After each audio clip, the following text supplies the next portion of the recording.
ہے بھائی نوم صبحتی یمن اور رزقا، صبح کا سونا رزق کو روکتا ہے.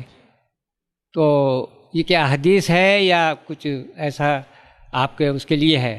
تو ہم عموماً کیا کرتے، کاروبار وغیرہ رہا تو صبح نماز پڑھ کے سو جاتے، پھر ایک آدھ گھنٹہ 2 گھنٹے کے بعد پھر اپنے اپنے جو کام ہے اس میں مشغول ہو جاتے.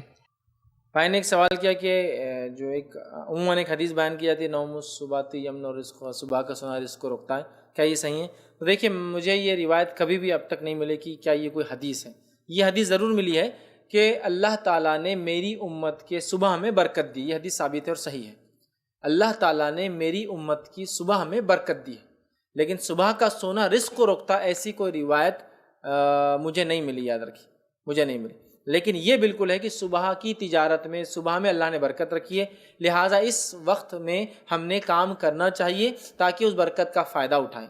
لیکن اگر کسی وجہ سے کوئی آدمی رات میں جاگ کر دن میں سوتا ہے تو اس کو ہم نحوست یا برا بھلا نہ کہیں، اس لیے کہ بہت سی مرتبہ جو لوگ رات میں اٹھتے ہیں، تہجد پڑھتے ہیں، فجر پڑھتے ہیں، تو پھر فجر کے بعد ہی سوتے ہیں. ٹھیک ہے، نیک لوگ ہیں سمجھ لیجیے رات میں اٹھتے ہیں، یا بوڑھے لوگ ہیں رات میں اٹھ کے عبادت نہیں کر رہے ہیں، صبح سوتے ہیں، تو اس کو نحوست تو بالکل نہیں پڑے. جیسے ہم بولتے ہیں عصر کے بعد سونا نحوست ہے، فجر کے بعد سونا نحوست ہے، ایسی کوئی نحوست والی روایت بھی مجھے آج تک نہیں ملی.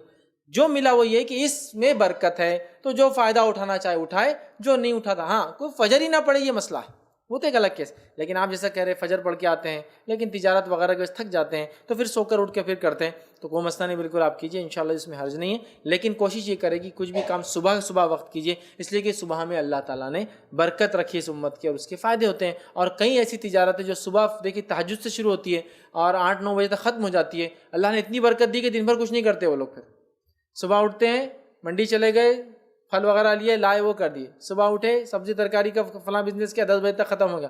اور تجارت ایسی کہ ماشاءاللہ اللہ نے اولاد کی بھی فراوانی دی اور مال و دولت کی فراوانی دی. دیکھیے آپ ایسا ہوتا ہے صبح کی. تو بہرحال آپ فائدہ اٹھائیں، لیکن کوئی نہ اٹھائے تو نحوست کے تعلق سے میں نے آج تک کوئی یا رزق کو روکنے کی روایتیں میں نے نہیں سنی. واللہ عالم، اللہ بہتر جانتا ہے اس کی کیا حقیقت ہے.